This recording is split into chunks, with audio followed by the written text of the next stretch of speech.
boos obboleettii si ta'uun barbaada obboleessa naa ta'uu barbaada jettee hawwiin boositti dubbatte. Boosis maal jechuudha ammasii koo obboleettii keedha jedhee deebii deebise jechuun jettee dubbachuu waan barbaadde itti dubbatte. Innis ani namummaa ta'u obboleettummaa ta'uu koodhif wantan gochuu qabu maa'inni jettee gaafatte. Boosis nama tokkoo fi obbolaa waynis obboleessaa ta'uu yoo sirraa eegamu namummaadha jedhee deebiseef. Giiftinis namummaa akkamii hoon qabaadhe kanan siif obboleetti ta'uu danda'u jettee itti dubbatte. Namni jechuun namummaa guutuu hoo qabaatte nama kamiyyuu waliin jiraachuu walitti siquu hin dandeessa. Innis dhiifaannoo osoo hin qabaanne hinaaffaa kan of keessaa hin qabaanne gammachuun namaa gammachuu kee yoo ta'e inni kun guutummaa nama saniitti hiquu waan dandeessuuf si filadha. Ani nama tokkoo fi isa kanaan barbaada jedhee itti deebise. Yooyyaa akkam jirtu jirra jechaa har'amoo diraamaa afaan oromoo waa xiqqishuu ofirraa barnoota guddaa qabdu tokko qabannee isiniif dhufnee jirra. Hanga dhuma viidiyoo kootii hanga na waliin taataniif kabajaa isin beeksisa.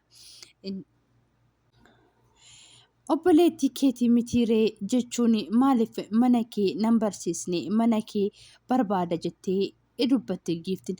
Boosanis rakkina hin qabu garuu ammaaf natti hin tolu akkasumatti jechuudhaan nagaan ture amma deemuun qaba mana kooti immoo si agarsiisuudhaaf dirqaman qabu jedheetti dubbate.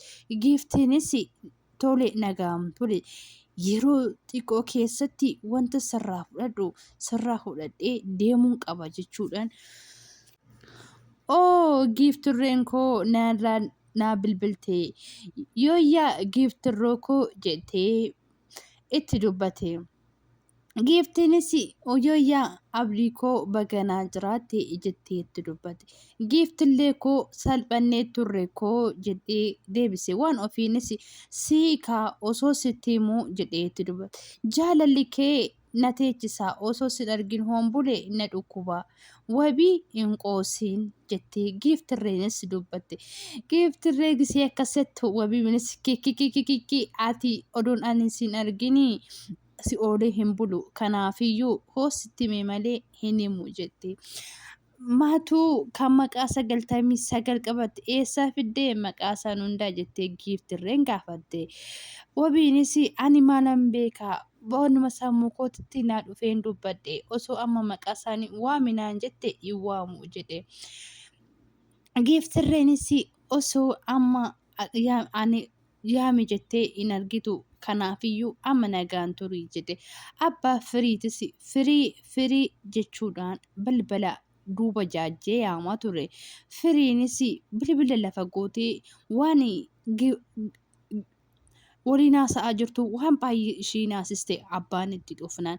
Giiftirreenis abbaan maaliif balbala nalaan banne intaloo maal ta'uu keeti hanga amma kana maaliif balbala naaf hin banne jedheetti dubbate. Giiftiinis abbaa koo achi hangan ufutti jedhee itti dubbate. Abbaanis warri afooshaa dhufee meeshaa fudhatanii jedhee gaafate. Giiftiinis eeyyan dhufanii fudhatanii jettee deebiste.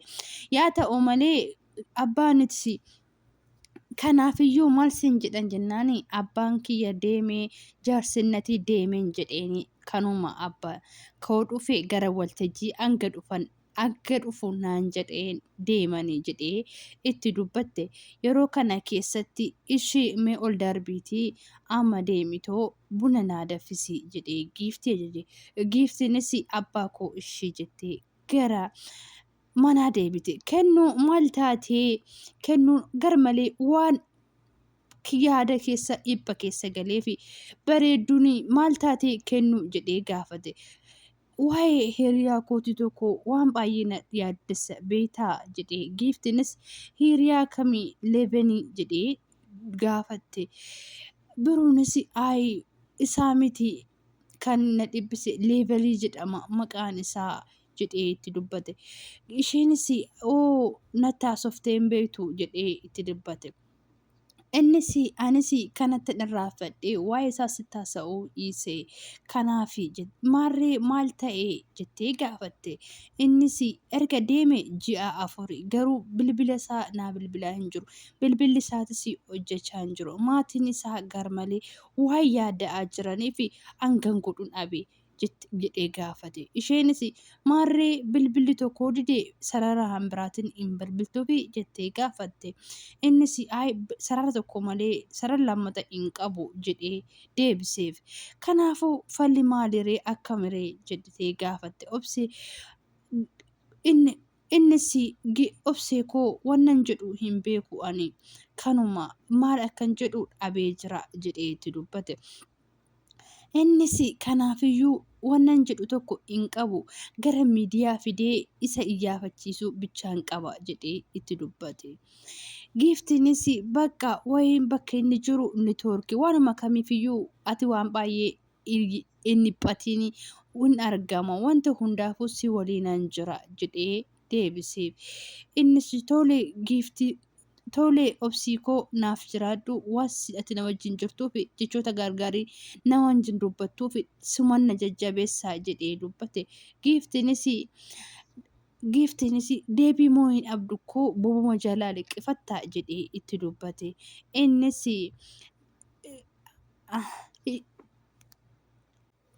Innis kanaafiyyuu namni si waliin oolu si waliin argadha kanaaf sitti hin ba'e kaa jettee dubbate.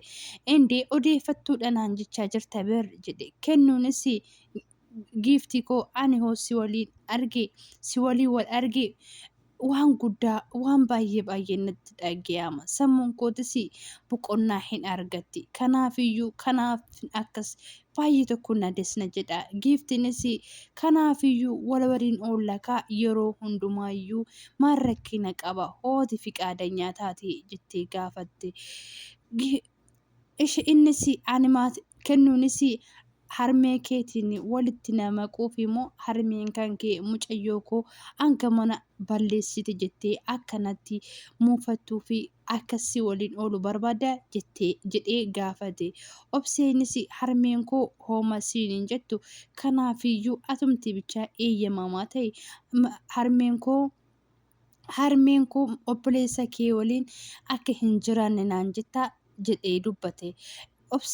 Obseetoo sareetoo gisee jedhutti jedhee gaasee itti dubbatu sareenaan jechaa jirta akkamitti sareenaan jetta jettee itti muufatte. Sa'anni koo namni akka keetii haala kanaan hoo muufachiisanii hanga bareedutti hoomayyuu hin argine. Ati bari koo hoo akkasitti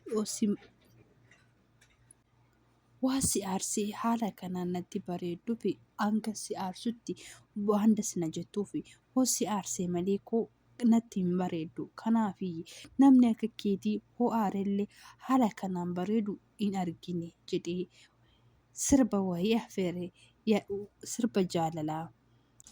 Boosis bilbilee maaliif bilbila koo hin kaasne jedhee gaafii gaafate. Hawwiinis ani rakkinni hin jiru boos giseen isa bira waan hin jiruuf haala nuun bilbila sii kaasee narratti bara jedheeti. Kanaafiyyuu maaliif ani ushururuu sin jedhii sin ergine malee hojii si akka hojjettuuf jechuudhaan itti dubbate. Aayikoo boosii dookumantii sana itti dhiyaate irraa fudhachuun barbaade malee wanta nan hin godhuu jedhee tokko hin jiru. Boosis kana caalaa maal goote aannanii obaasuu barbaadde moo wanta maaliitti tusiyaaf jechuudhaan itti dubbate. Isheenis baay'ee tokko waan naateef aannan jettee boos aannan kennuufi jettee itti dubbate. Boosnis hoo taate hojii kana seeraan hojjette malee hanga sirraa kaasee nama biraatti kennu kana beeki jechuudhaan itti dubbate.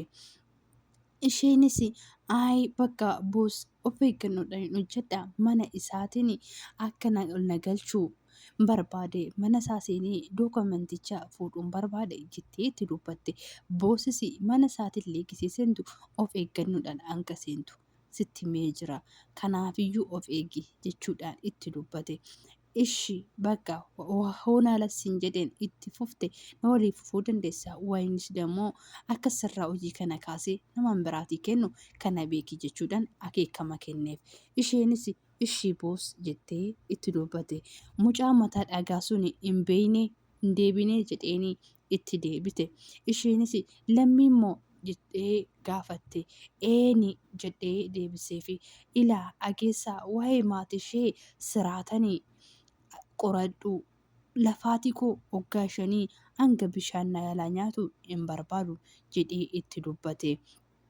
Inni isheenis waa'ee maatii isaa qoradhee irra ga'ee jira.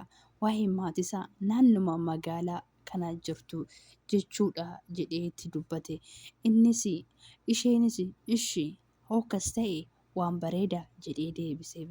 Waan kanaafiyyuu seeraan itti qoradhu jedhee gisee gaafatutti isheenis waan dhufee koo akeekamchiisa bareeda kenninee fi haala gaariidhaan waan gaggeessineef gara biiroo keenyaa hin deebine jettee deebisteef. Innis akeekama kana isa dhumaati yeroo gabaabaa keessatti bu'aa gaarii sirraa arguu fi waan bareeda sirraa aga'uu barbaada jedhee gurra irratti bilbila cufe. Isheenis boos maaliif narratti cufta jettee hawwiin dagaaggamtee gaafatte. Innis kanaafiyyuu ana sirraa eegu bu'a qabeessa jedhee of eeggannoo wajjin tilmaami kenneef. Yoo akkam jirtu dabalataan nagaan kiristoos ni baay'atu itti fufa diraamaan kun baay'ee.